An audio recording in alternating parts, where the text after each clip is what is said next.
Tani Ismet Ponari ka komentuar, meqense unë kam nisur këtë sesionin që flas me gjithë qytetarët ose takoj qytetarët krajinave, trevave të ndryshme, dhe më thot që ka bërë një koment dhe më thot që njerëzit nuk po din ku ta hedhin votën.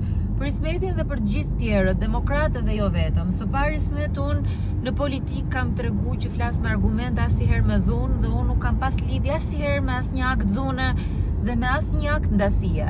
Kam 3 vite që kërkoj bashkimin e Partisë Demokratike dhe besoj që sot Partia Demokratike është e bashkuar. Së dyti, njerëzit e kanë shumë qartë se për këtë votojnë sot.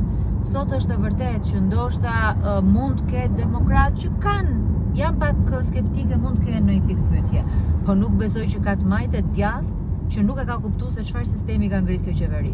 Kështu që për të gjithë ato si puna jote që mund të kenë në i pikë pyetje, besoj që të gjithë do votojnë për vlerat personale, do votojnë për largimin e qeverisë dhe do votojnë për ato individ që gjithmonë vimësisht çdo ditë në politik kanë bën ndryshimin. Kanë folë për qytetarët, kanë folë për interesat e tyre dhe kanë mbrojtur interesin më të mirë publik.